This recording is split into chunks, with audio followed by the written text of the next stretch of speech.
The air in the grand atrium of the Astoria Museum crackled with the energy of a billion-dollar thunderstorm. At its epicenter was Julian Thorne, a titan of industry, his arm possessively wrapped around the waist of Isabella Vance, a woman whose beauty was as sharp and modern as the skyscraper bearing his name. They were the undisputed king and queen of the night, their laughter echoing over the clinking of champagne flutes. But a storm was gathering at the gilded doors. A ghost from Julian's past was about to walk in, and she wasn't just wearing a revenge dress. She was wearing the one jewel he thought he owned forever, a gem so legendary it had its own name. This isn't just a story about a scorned wife. It's about the moment a queen presumed exiled walks back into her kingdom to reclaim her throne. The Metropolitan Legacy Gala was not merely a party. It was a carefully curated ecosystem where power was the currency and visibility was the ultimate prize. Julian Thorne navigated this environment with the predatory grace of a shark in its home waters. He was a man forged in the crucible of hostile takeovers and brutal market gambles, and his presence radiated an aura of unassailable victory. His suit, a bespoke creation by a Savile Row tailor whose name was only whispered, fit him like a second skin. At his side, Isabella Vance was a vision in crimson, a stark, fiery contrast to the ballroom's opulent gold and cream decor. Her dress, a daring piece of haute couture, seemed to cling to her as if, by sheer force of will, its plunging neckline a bold declaration of her status as the newest, most coveted asset in Julian's portfolio. "Darling, you've captivated everyone," Julian murmured, his voice a low rumble against her ear. He squeezed her waist, a gesture that was half affection, half ownership. "Alistair Finch hasn't been able to take his eyes off you. I believe his portfolio just dropped another point in sheer envy." Isabella laughed, a sound like perfectly chilled champagne bubbles popping. "Let him look. He can't afford the view." Her gaze swept across the room, a calculated scan of the hierarchy. She was a master of this game too. She had risen from obscurity, a gallery curator, with ambition to become the woman on the arm of one of New York's most ruthless billionaires. She understood that her position was precarious, entirely dependent on Julian's continued fascination. Tonight was her coronation, the public unveiling of her as the permanent replacement for the woman who had come before. The woman who was by all accounts supposed to be broken. Serafina Valerius. The divorce had been finalized 6 months prior. It was a vicious affair played out, not in screaming matches, but in the cold, precise language of legal filings and non-disclosure agreements. Julian had been generous by his own metric. He had given her a settlement that would ensure she lived in comfort for the rest of her life, provided she disappeared. He had kept the empire, the penthouse overlooking Central Park, the Hamptons estate, and he had assumed all the symbols of their shared reign. "To us," he said, raising his glass. The crystal rang as he tapped it against hers. "To new beginnings, and burying the past." Isabella added her ruby-red lips, curving into a triumphant smile. Her eyes, however, flickered towards the grand entrance, a subtle, almost imperceptible sign of anxiety. The ghost of Serafina still lingered. In the society pages, she was a footnote, a prelude to the more exciting story of Julian and Isabella. But in the hushed gossip of the city's elite, she was a question mark. No one had seen her since the papers were signed. Rumors swirled that she had retreated to a Swiss sanatorium or was living in quiet shame in some forgotten corner of the English countryside. "The past is a cancelled check, my dear," Julian assured her, his confidence absolute. He was a man who never looked back, who only saw the next acquisition, the next victory. Serafina was a completed transaction, a line item, closed in the ledger of his life. The orchestra swelled, transitioning into a waltz. Julian led Isabella to the center of the floor. The other couples seemed to melt away, creating a wide circle around them, a silent acknowledgement of their supreme status. He was a surprisingly adept dancer, leading her with a firm, confident hand. As they twirled under the massive crystal chandeliers, bathed in the adoring light of 1,000 camera flashes, Julian felt a surge of pure, unadulterated power. This was his world. These were his people. And this beautiful, ambitious woman in his arms was his prize. He spun Isabella out and drew her back in their bodies, moving in perfect, practiced sync. The crowd was a blur of appreciative faces, a sea of diamonds and silks. He was at the absolute zenith of his life. The business was thriving, his messy divorce was behind him, and his future was as bright and alluring as the woman smiling up at him. It was in that precise moment of supreme self-satisfaction that a change occurred in the room's atmosphere. It began not with a sound, but with a feeling, a sudden collective intake of breath. A ripple of silence spread from the grand entrance inward, extinguishing conversations as it moved. The music faltered for a beat, as even the conductor seemed to lose his place. Julian, annoyed by the interruption, glanced over Isabella's shoulder towards the archway. He expected to see a late-arriving politician, or perhaps a royal. What he saw instead caused the blood to drain from his face, leaving behind a cold, creeping dread. The doors were held open by 2 footmen, and framed between them was a figure that was at once familiar and utterly alien. It was a woman poised and serene, her presence commanding the cavernous space with an effortless gravity. She wore a gown of midnight blue silk, a creation so simple yet so perfectly tailored that it made every other dress in the room look overwrought and gaudy. Her dark hair was swept up in an elegant chignon, revealing the graceful line of her neck. But it wasn't the woman herself that had stolen the air from the lungs of New York's high society. It was what rested upon the pale column of her throat.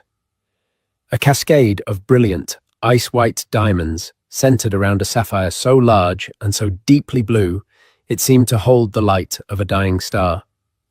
It was a jewel of impossible rarity and legendary status. It was a masterpiece of the jeweler's art, a piece of history. It was the Star of Astoria, and it was resting on the throat of his ex-wife, Serafina Valerius, the woman who was supposed to be gone, the woman who was supposed to be broken, the woman who was most certainly not supposed to be here, wearing the one thing he had demanded back.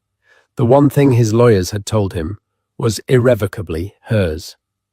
The waltz came to a clumsy, discordant halt. In the ringing silence, every eye in the grand atrium was fixed on the entrance. Julian's hand, still on Isabella's back, felt clammy and cold. Isabella's smile had frozen on her face, a brittle mask of disbelief. The apex predator, for the first time in a very long time, felt like prey. The ball was still his, but the night, he suddenly knew with sickening certainty, was no longer. The Star of Astoria was more than just a necklace. It was a saga written in diamond and sapphire. Forged in the late 19th century for an Asturian princess, it had passed through the hands of royalty, heiresses and film stars, acquiring a patina of scandal and romance with each new owner. It was said to be cursed by some, a talisman of power by others.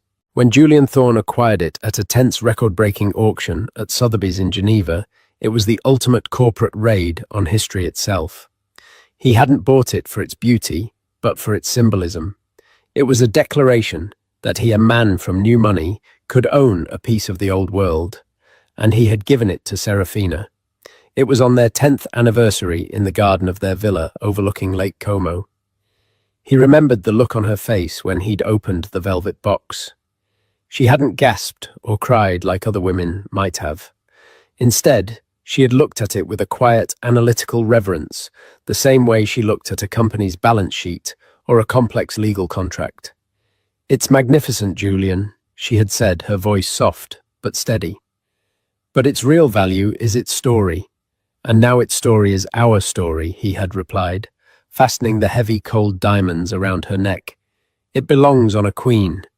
At the time, he had meant it. Serafina Valerius was never just a wife. She was his partner, the silent architect of his empire. They had met in business school. He was the charismatic frontman, the risk-taker with the golden tongue. She was the strategist, the one who could see the intricate web of consequences and opportunities 3 moves ahead of anyone else. While he charmed investors and crushed rivals in the boardroom, she was the one poring over financial reports until 3 a.m., finding the single exploitable clause in a 1,000-page contract, drafting the white papers that would become the foundation of Thorn Global Dynamics. She never wanted the spotlight. She preferred the quiet hum of the back office, the thrill of a perfectly executed plan. She organized his life, curated his image, and most importantly, tempered his recklessness.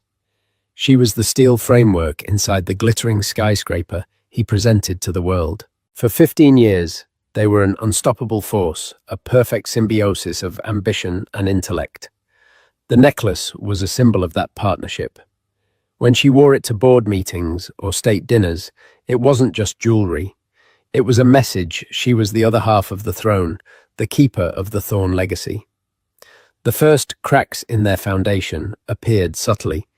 Julian, having conquered the financial world, grew bored. He started craving a different kind of validation, public adoration, the fawning attention of the media, the kind of fame that came not from balance sheets, but from sheer personality. Serafina, who valued privacy and substance above all, saw it as a dangerous distraction. "You're building a cult of personality, Julian," she had warned him one evening, looking over a draft of a glowing magazine profile he was planning. "Empires built on one man's ego are brittle. Empires built on caution never get built at all." He'd retorted, the first real sting of resentment entering their conversations. He started spending more time at galas than in the office. He cultivated a circle of artists, actors, and influencers, people who dealt in the currency of celebrity, not capital. And it was in this glittering, superficial world that he met Isabella Vance. Isabella was everything Serafina was not. She was public where Serafina was private. She was effusive where Serafina was reserved. She celebrated his ego, fanned its flames, and made him feel not like a CEO, but like a king. She posted endless, artfully curated photos of their life on social media, on his private jet, at exclusive parties, in front of famous artworks. She was marketing him, and he, in his vanity, loved the product. Serafina discovered the affair not through a lipstick-stained collar, but through a discrepancy in an expense report. A charge for a suite at the Hotel de Crillon in Paris on a weekend. He was supposed to be at a tech summit in Berlin. It was a small, careless mistake, but to Serafina's forensic mind, it was as loud as a confession. The confrontation was quiet, clinical. It took place in his minimalist, glass-walled office, the city lights twinkling below them like a carpet of fallen stars. She presented him with the evidence dates, times receipts, as if she were presenting a hostile bid. He didn't even bother to deny it. "I'm sorry, Sarah," he said, a phrase that sounded hollow and rehearsed. "Things changed. I changed." "No," she replied, her voice devoid of emotion. "You just stopped listening to your chief strategist. This is a bad investment, Julian. She has no long-term value." That was what broke him. Not tears, not rage, but a cold, brutal business assessment of his new life. In that moment, he hated her for her composure, for making him feel like a foolish subordinate. The divorce was his scorched earth campaign. He was determined to win, to prove that he was the sole architect of his success. His legal team, a phalanx of the most ruthless lawyers in New York, was instructed to dismantle their shared life and leave him with the lion's share. He took the houses, the art collection, the company. He offered her a generous but insulting settlement attached to a draconian NDA that would silence her forever. His final demand had been for the Star of Astoria. "It's a Thorn legacy piece," he had told his lawyer, Richard Sterling. "It belongs to the family." Sterling had returned from the negotiation, looking pale. "There's a problem, Julian. The provenance. When you bought it, you signed a deed of gift. It was drafted by Valerius herself years ago and filed with the Gemological Institute and our family trust. It legally designates the necklace as her sole and separate property irrevocably. She says it was the first contract she ever drafted to protect an asset from a hostile takeover. Julian had been incandescent with rage. The sheer, calculating brilliance of it was a slap in the face. Years before any trouble, she had protected herself. She had used his own methods against him.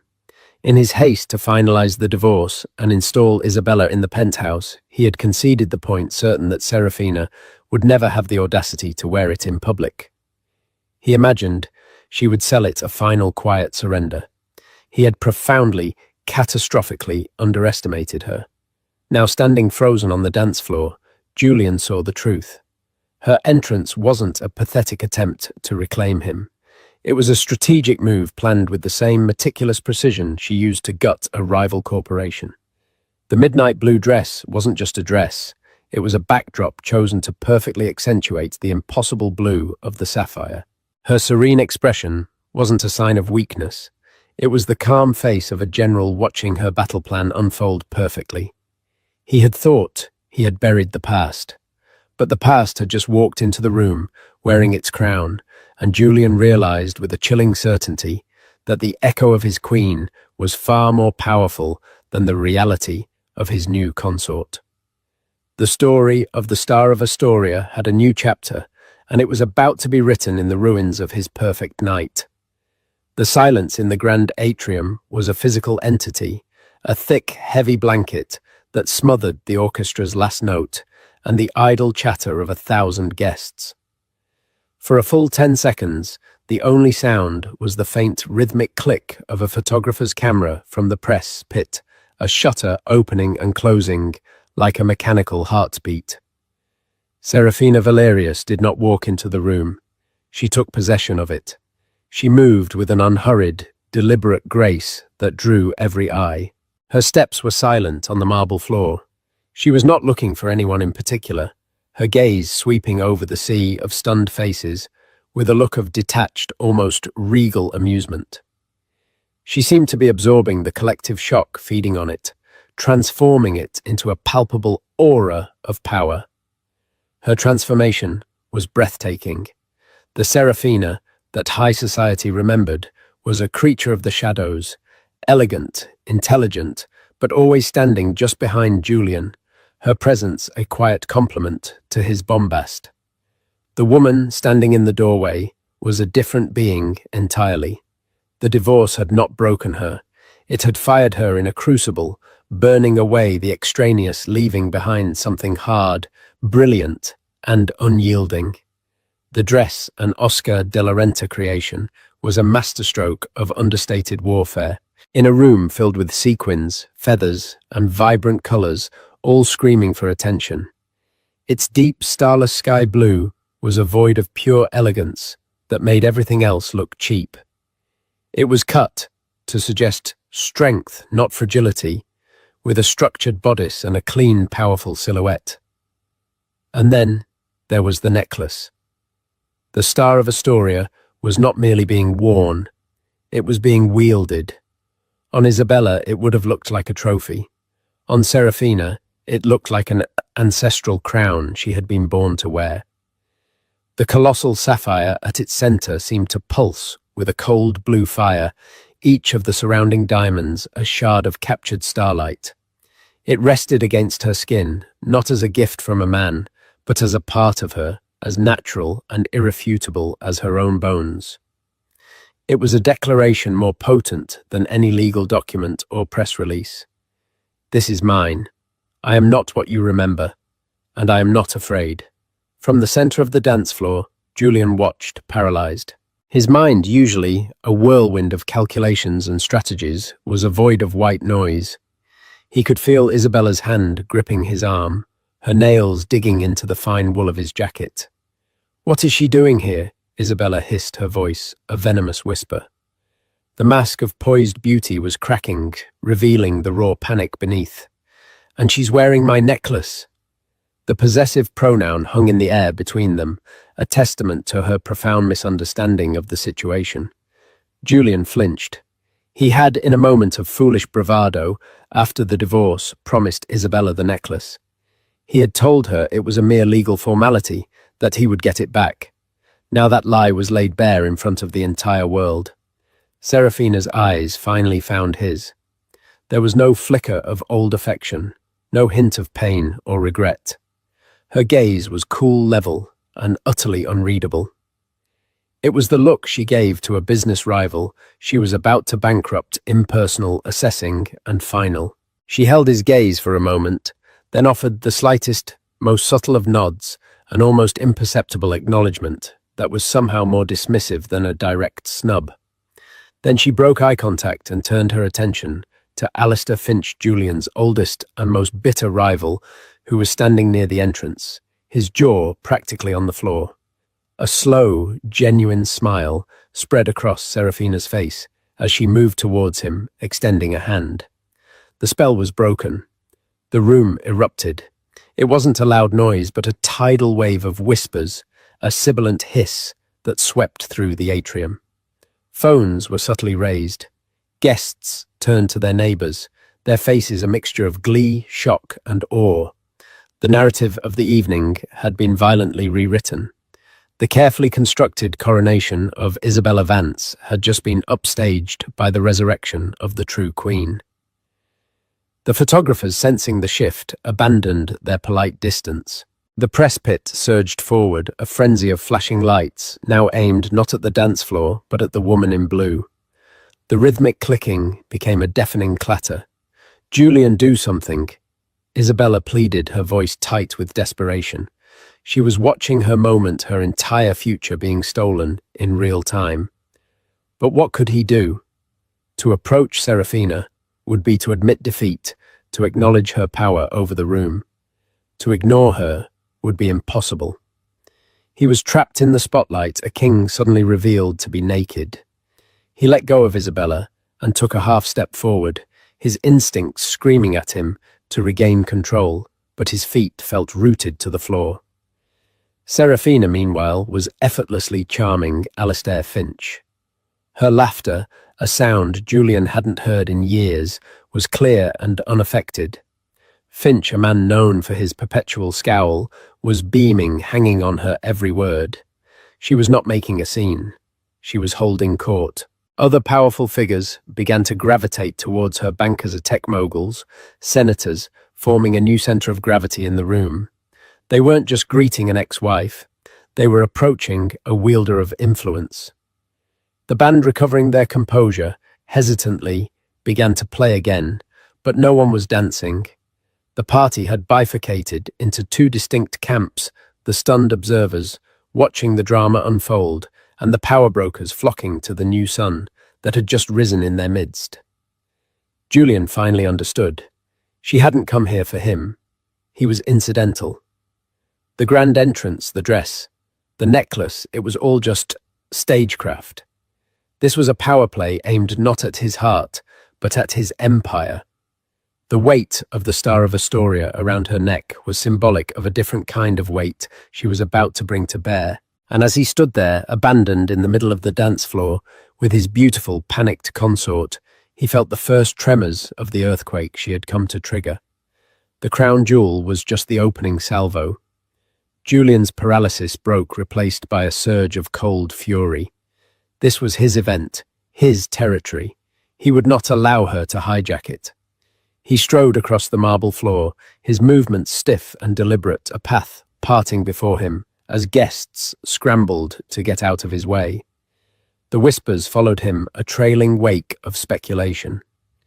Isabella, left alone on the dance floor, was quickly surrounded by a coterie of her so-called friends, their faces masks of feigned sympathy that barely concealed their ravenous hunger for gossip. She was no longer the queen of the ball. She was a casualty, and the vultures were circling. Julian reached the cluster of power that had formed around Serafina. Alistair Finch saw him coming, and his smile tightened, a glint of sheer, unadulterated pleasure in his eyes. "Serafina, Julian," said his voice, a low, controlled growl. He had intended to sound intimidating, but it came out strained.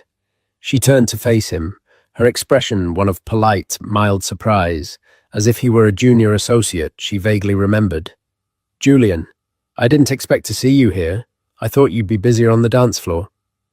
The words were innocuous, but the delivery was a stiletto-sharp jab at his public display moments earlier. The men around her, titans of industry, who controlled trillions in capital, shifted uncomfortably, their eyes darting between the former husband and wife. This was better than theatre. "I think we need to talk," Julian said, keeping his voice down. "I don't believe we have anything left to discuss," she replied, her voice remaining light and conversational, forcing him to maintain the veneer of civility. "Our lawyers were quite thorough, as I recall. Don't play games with me, Sarah. What is this? What are you doing here wearing that?" His gaze flickered down to the necklace, a raw, possessive anger burning in his eyes. Serafina's smile never wavered. She gently touched the sapphire, a gesture both casual and deliberate. "This," she said, her voice carrying just enough to be heard by those closest to them. "It's a family heirloom. I thought tonight's Legacy Gala was the perfect occasion to wear it. It has such a remarkable provenance, don't you think, Alistair?" She had turned the question to Finch effortlessly, looping him back into the conversation and dismissing Julian in the same breath. Finch seized the opportunity with glee. Remarkable Finch boomed, clapping Julian on the shoulder with performative bonhomie. "A jewel of that stature belongs with someone who understands its history, its legacy, not just its price tag." You always had a finer appreciation for things than Julian Serafina. He always just saw the ticker symbol. It was a devastatingly precise insult, striking right at the heart of Julian's insecurity, the new money brute versus the old world connoisseur. He could feel the blood rising in his neck. Before he could retort, Isabella appeared at his elbow. It was a tactical error. Desperate to reassert her place, she had walked directly into the lion's den. "Julian, darling," she cooed, sliding her arm through his. "Mrs. Astor is asking for you." She gave Serafina a dismissive, once-over glance, her eyes lingering on the necklace with a look of pure acid. Serafina's gaze fell upon Isabella for the first time. She didn't glower or scowl. She looked at her with an expression of profound pity, the kind one might give to a beautiful but foolish creature, unaware of its own impending doom. "Miss Vance," Serafina said, her tone gentle. "That is a truly stunning dress. The color is so bold." In Serafina's lexicon, bold was a synonym for vulgar. The veiled insult landed perfectly, and Isabella visibly bristled. Julian, seeing the exchange, knew he had to end it. "We're leaving," he said curtly to Isabella. He turned back to Serafina. "This isn't over." "No." Serafina agreed, her smile finally reaching her eyes, which now held a glint of cold triumph. "It's just beginning." As Julian steered Isabella away, the whispers in the room grew louder, more confident. The currency of the evening had shifted from wealth to information, and the most valuable stock was the story unfolding before them.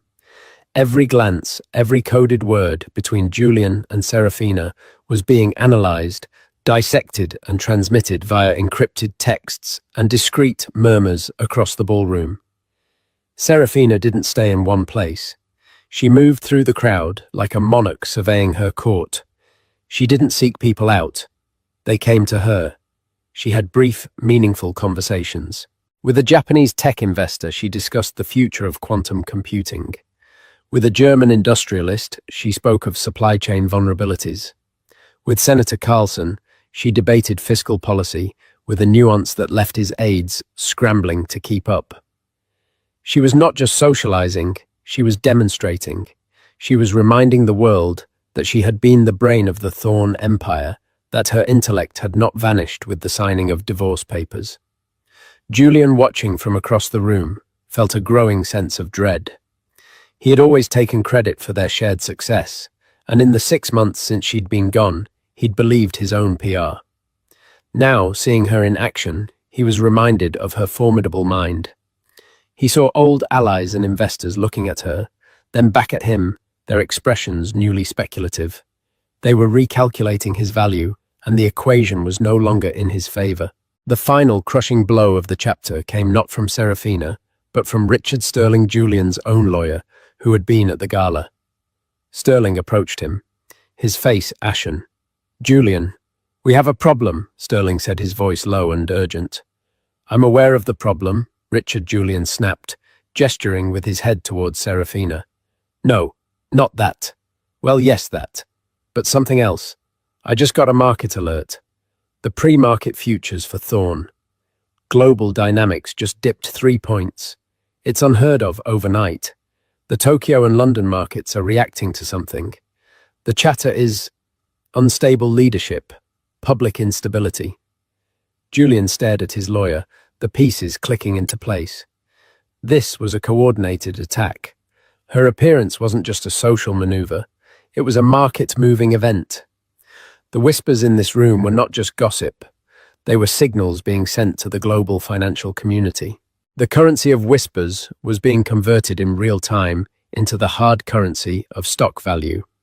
He looked back at his ex-wife. She was standing by the French windows, looking out at the city lights, a solitary, powerful figure. She wasn't just dancing with daggers.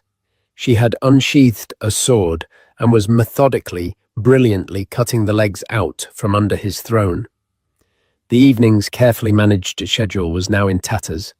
The planned keynote speech by the mayor seemed trivial, the charity auction an afterthought. The only event that mattered was the one Serafina Valerius was orchestrating with a conductor's poise.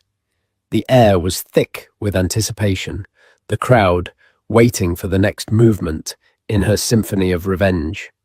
It came in the form of a man named Benjamin Carter, the host of the world's most respected financial news program, Market Makers. Carter was a journalistic silverback, a man who could move markets with a raised eyebrow. He approached Serafina not with the fawning deference of a society columnist, but with the keen intensity of a predator who has scented a paradigm-shifting story. His camera crew followed at a discreet distance, the red recording light a glowing beacon. Mrs. Valerius Carter began, his voice a familiar, authoritative baritone. "A surprise to see you here tonight. The world thought you had retired from public life. Reports of my retirement were greatly exaggerated." "Ben," she replied, a wry smile playing on her lips. They knew each other. Serafina had often been the one to prep Julian for his interviews with Carter, drafting the talking points that made him sound like a visionary.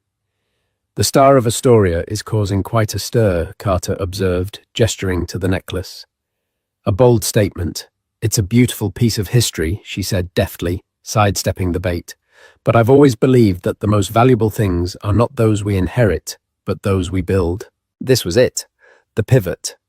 Julian, watching from his self-imposed exile near the bar, felt his stomach clench. He knew her conversational style, the way she laid the groundwork before delivering the killing blow. Carter's journalistic instincts went on high alert. "Build.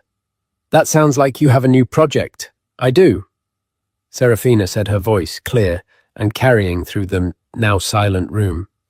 The camera moved in closer. This was no longer a party. It was a press conference. "For the past 6 months, I haven't been retiring. I've been consolidating, reallocating assets. I've established a new private equity firm." A collective gasp went through the assembly. This was not the act of a scorned woman. This was a declaration of war. A new firm, Carter pressed, his excitement palpable. Competing with Thorn Global. Not competing, Serafina corrected him gently. Transcending. Thorn Global Dynamics, under Julian's leadership, has mastered the art of the hostile takeover. It's a model built on debt leverage and disruption. It's brilliant, but it's a 20th century playbook. My firm, Valerius Innovations, will focus on a different kind of growth, sustainable technology, green energy infrastructure, and ethical AI development. We won't be buying companies to strip their assets. We'll be investing to build their futures. The audacity of the announcement was staggering. In Julian's own house, in front of his most important investors and rivals, she had just declared his business model obsolete. She had framed him as the past and herself as the future. That's an ambitious mission statement, Carter said, clearly impressed. It requires significant seed capital and a flagship investment to prove the concept. Serafina's smile was serene. The capital has been secured. As for the flagship investment, I'm pleased to announce that this morning, Valerius Innovations completed its first major acquisition. She paused, letting the tension build to an unbearable peak. Julian felt a cold sweat bead on his forehead. He frantically scanned his memory for any potential targets, any vulnerabilities. We have acquired a majority stake in Helios Future Technologies. The name landed in the room like a bomb. Helios was a brilliant but struggling solar energy startup. They had developed a revolutionary photovoltaic cell that was twice as efficient as anything on the market. But they were running out of cash. Julian knew this because Thorn Global Dynamics had been actively working to bankrupt them for the last 3 months. He had initiated a short-selling campaign against their stock, choked their credit lines, and was preparing a lowball offer to buy their patents out of bankruptcy for pennies on the dollar. It was a classic Thorn maneuver, and Serafina had just bought them. She hadn't just saved them, she had used his own attack to weaken the company, driving down the price to make her own acquisition cheaper. She had watched his strategy, anticipated his endgame, and executed a perfect counterplay, snatching the prize from his grasp at the last possible second. Julian stared at her, a look of horrified comprehension on his face. The settlement, the enormous single lump sum payment he had made to her. He had seen it as a payoff to make her disappear. She had seen it as seed money. He had inadvertently funded the creation of his own greatest rival, Benjamin Carter. Understanding the full brutal implications, looked directly into the camera. There you have it, a stunning move from Serafina Valerius re-entering the financial world, not with a whisper, but with a thunderclap.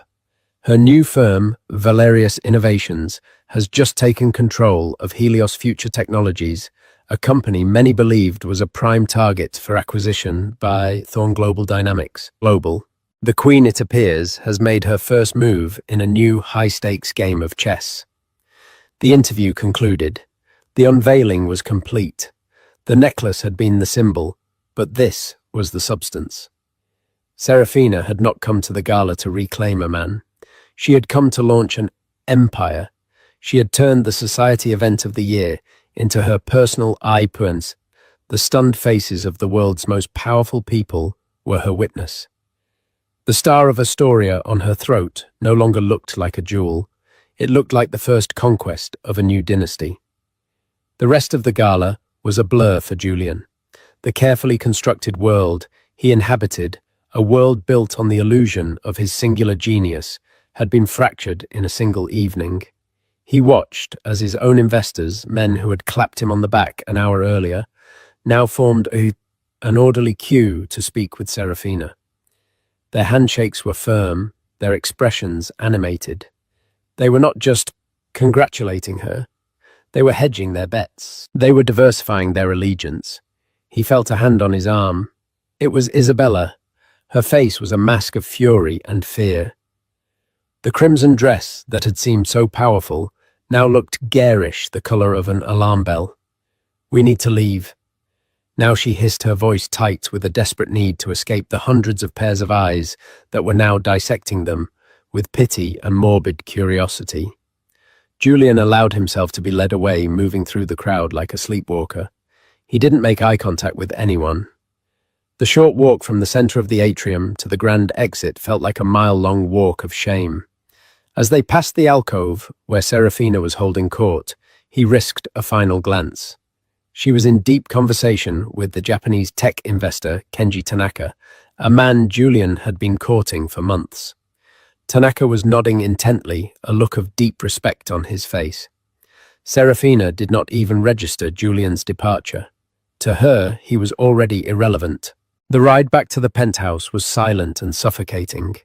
The polished chrome and supple leather of the custom Maybach, usually a cocoon of success, felt like a hearse. Julian stared out at the glittering lights of the city, that bore his name on half a dozen buildings, but he felt no ownership of it. He felt like a tourist in his own life.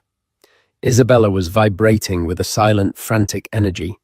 She kept checking her phone, her thumb swiping furiously through social media feeds.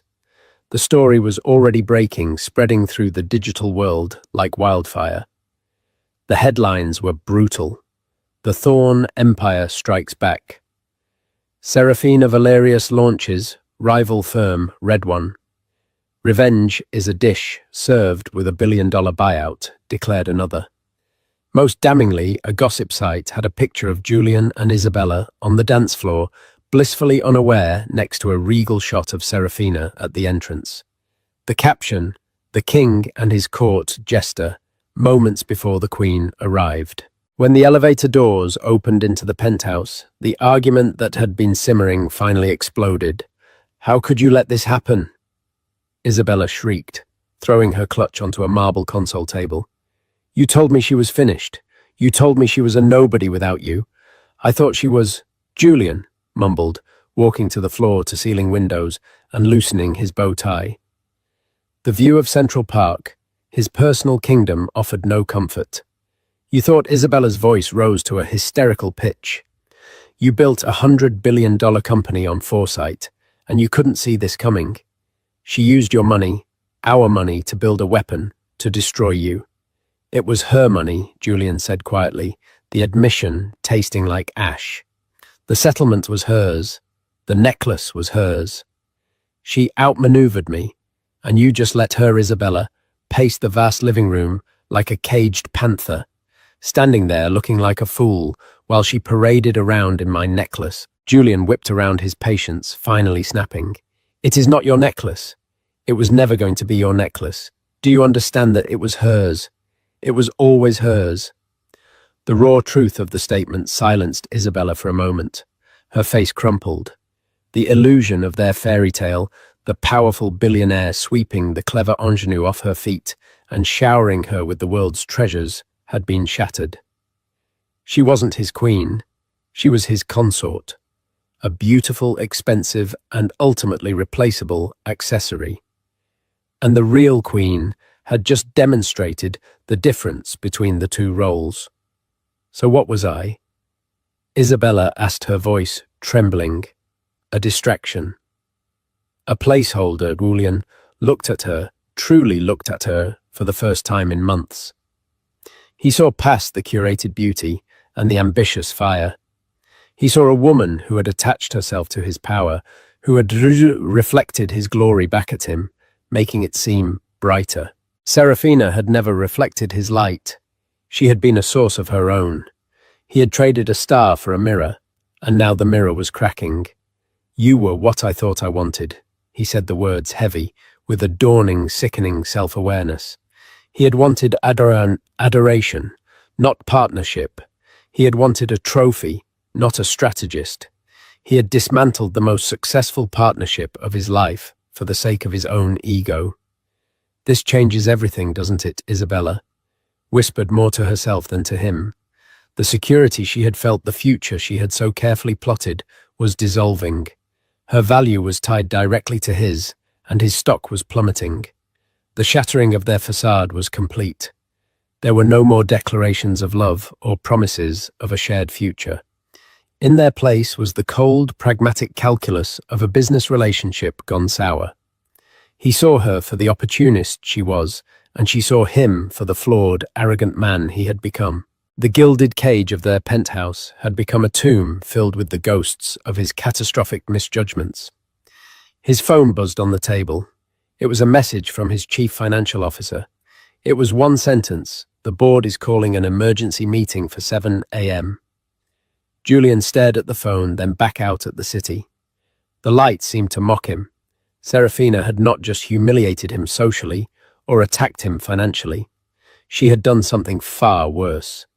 She had forced him to see himself stripped of his power and prestige, and he did not like the man he saw. The foundation of his empire was not stone, but sand, and the tide was coming in. Serafina did not leave the gala in a rush of triumphant adrenaline.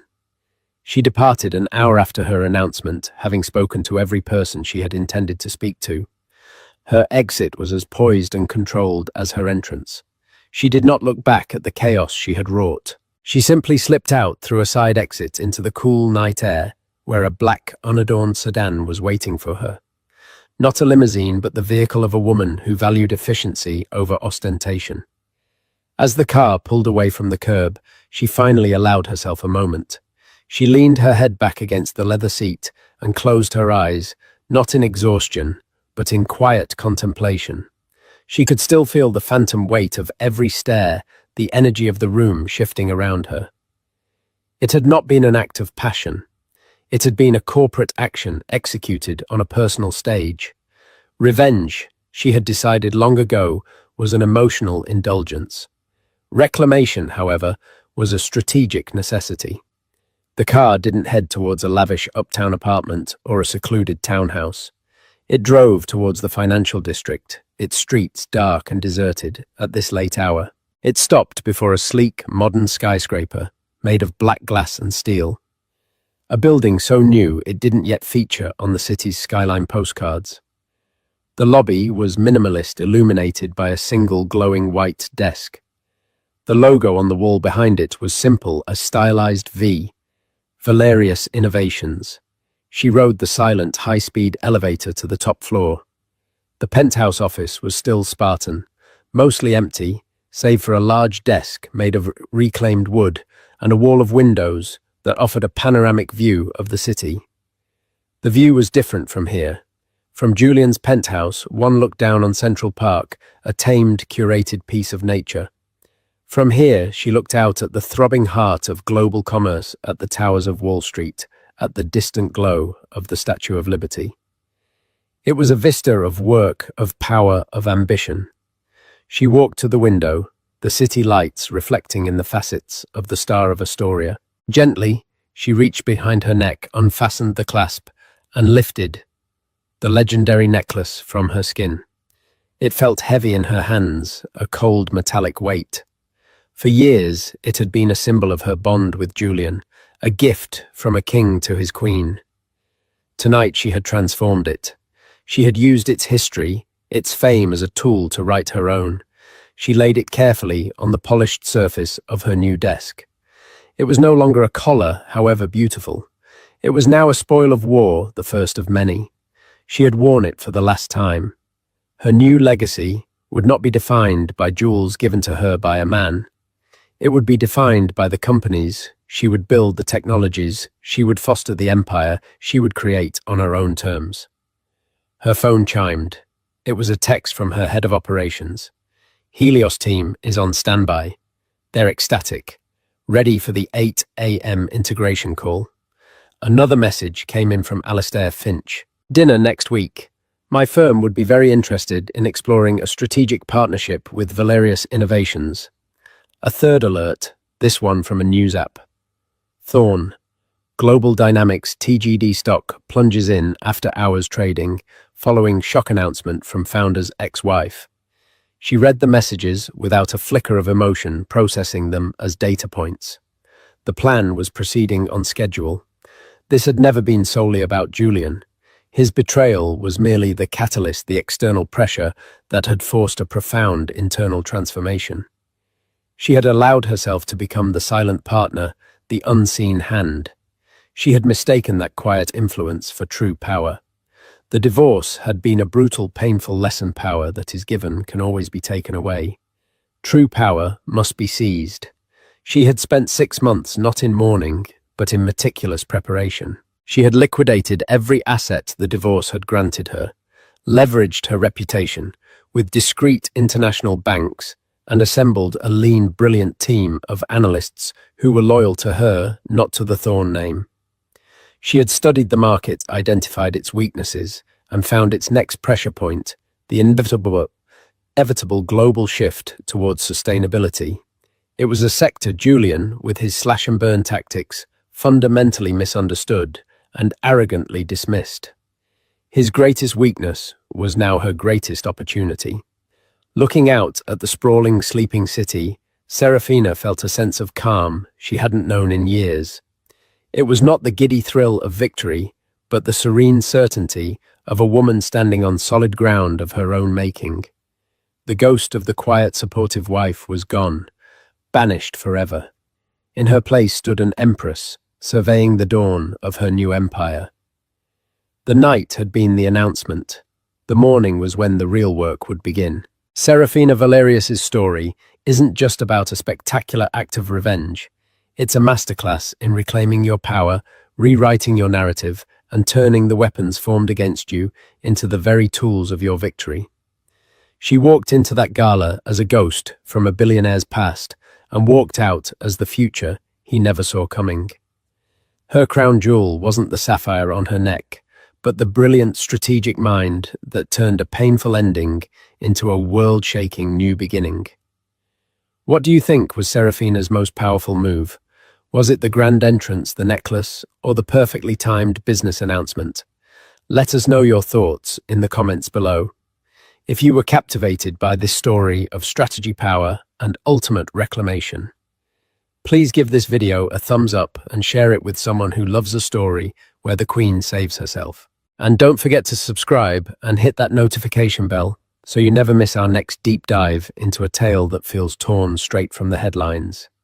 Thank you for listening.